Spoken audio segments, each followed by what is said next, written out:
Todd McShay used one single word this morning, authoritative, and that word changes everything because this is not a prediction. Someone inside the organization confirmed exactly what Quinn mandated for pick number 7 tonight. And when you hear the full order, you will understand why Peters has no other choice, why Jaden Daniels needs this, and why there is one name the Titans could steal from Washington before the Commanders even get to the clock. All of that right now. Hit that like button if you are part of the real Commander Nation. Raise hail.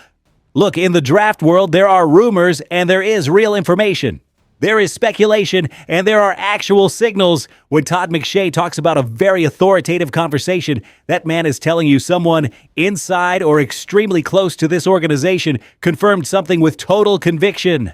Not with a, we think maybe, but with a, this is what is going to happen. And what he said was this, word for word, the pick is going to be defense. Quinn has got it in his mind. Priority is too light a word. It is a mandate that we get that defense fixed. A mandate, not a preference, not a trend, a mandate. Now let's put this in real context because this did not come out of nowhere. The Commanders in the 2025 season forced just 10 turnovers the entire year. 10 across the full season. That is not a defense having bad days. That is a defense that structurally cannot create chaos, cannot change games, cannot hand Jaden Daniels extra possessions when the team needs them most. They allowed 33 passing touchdowns. Opposing teams had zero respect for that secondary. They were scoring 10 first-quarter passing touchdowns against Washington, and every team in the league knew it was coming. Dan Quinn came to Washington as a coach who built one of the greatest defenses in NFL history in Atlanta. His reputation, his identity, his entire coaching legacy is tied to what he can do on the defensive side of the ball.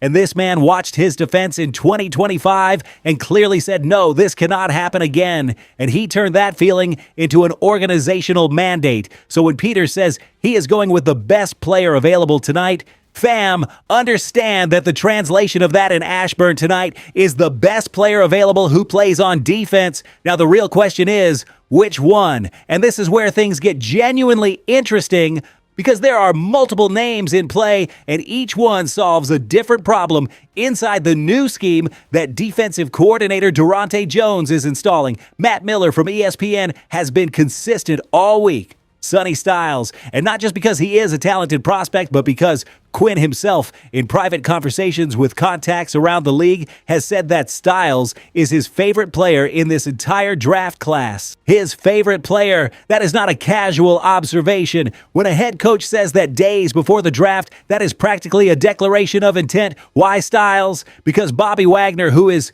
going to the Hall of Fame without question within the next few years, is 36 years old and simply cannot flow sideline to sideline the way he once did. Those extra steps he loses horizontally turn into first downs for the opponent, extended drives, and a defense that stays on the field longer than it should. Sonny Styles brings the exact opposite. Elite athletic range, blitz capability, pre-snap intelligence to read opposing formations before the snap even happens. That is the long-term successor to Wagner in the middle of that defense. Not immediately, but the plan going forward. And if Styles is not available, who else fits inside that defensive mandate? Mansour Delane from LSU, the cornerback who did not allow a single touchdown the entire 2025 season.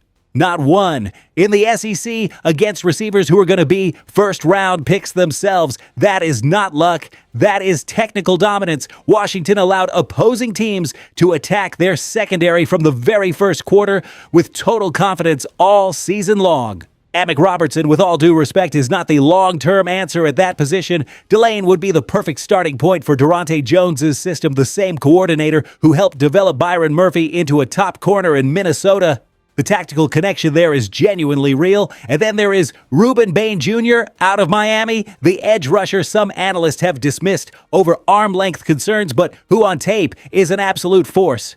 Bain and Odafe Owe as bookends on that defensive line. Owe with his explosive first step and closing speed. Bain with pure power on every single snap, pushing offensive tackles back into the pocket.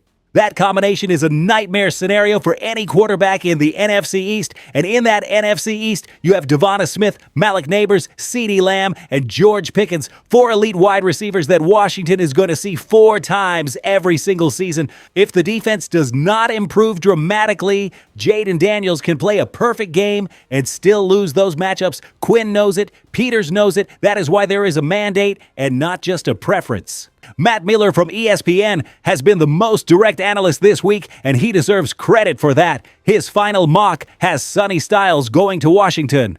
And he does not say it as a soft prediction. He says it with real backing behind it. I have consistently heard that Styles will be the pick. If he is on the board, that means Peters has his list, and Styles is at the top of it.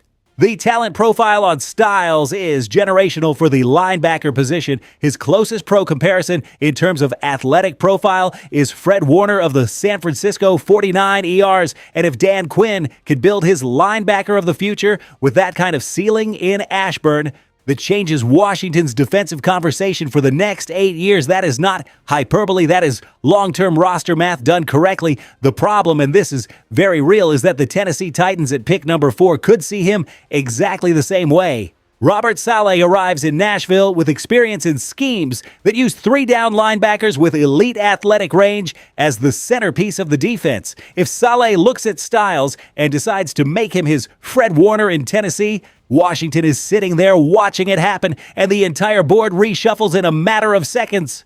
So what then? Miller says the Commanders have done their homework on the receiver class in case Styles is gone. He specifically mentions Chris Brazzell II from Tennessee as Washington's potential target in the 3rd round if they go defense in round 1. That means if Styles falls and Washington takes him, round 3 could still solve the receiver problem at a lower cost. That is smart draft ball. That is how you build a complete roster without reaching at any position. 10 turnovers forced the entire season, 10 first-quarter passing touchdowns surrendered in the early portion of the year. Those 3 numbers are the signature of a defense that cannot change games, that does not scare anybody, and that puts its quarterback in constant catch-up mode every single Sunday. Jaden Daniels is a superstar. We already know that, but no quarterback, not even Patrick Mahomes, can carry a franchise if every single week he needs to score 28 points just to have a chance at winning the game. The defense has to do its part. And in 2025, it simply did not. Dan Quinn built the defense that took the Falcons to the Super Bowl. He built the Legion of Boom in Seattle as a coordinator. This man knows exactly what an elite defense looks like, and he knows precisely what is missing in Washington to get there. It is no surprise he arrived at this draft with a mandate instead of just a wish list. The offseason already showed the direction this organization is moving. Veterans who underperformed were released or allowed to walk away quietly. Free agency additions targeted youth and explosiveness, and now the draft serves as the next major step in that build. If Peters walks out tonight with Sonny Styles, Mansour Delane, or Reuben Bain Jr., it will not be because there were no offensive options available. It will be because this organization decided that the foundation of a championship team is a defense that genuinely scares people. And that building, that foundation now around Jaden Daniels in his youngest and most dynamic years is the smartest possible path toward winning a Super Bowl before this window closes. Tonight is historic, fam. The mandate has been given. Quinn wants defense. Peters has the board. And in just a few hours, we're going to find out if Sonny Styles, Mansour Delane, Reuben Bain Jr., or someone we have not fully seen coming yet becomes the next cornerstone of this franchise. I am going to be right here breaking down every second of this night with you. Drop your like if this breakdown gave you something real. Subscribe if you have not done it yet, and tell me down in the comments. Do you trust Quinn's mandate, or do you think Peters should ignore it and just take the absolute best player available regardless of position? I read every single one. Raise hail.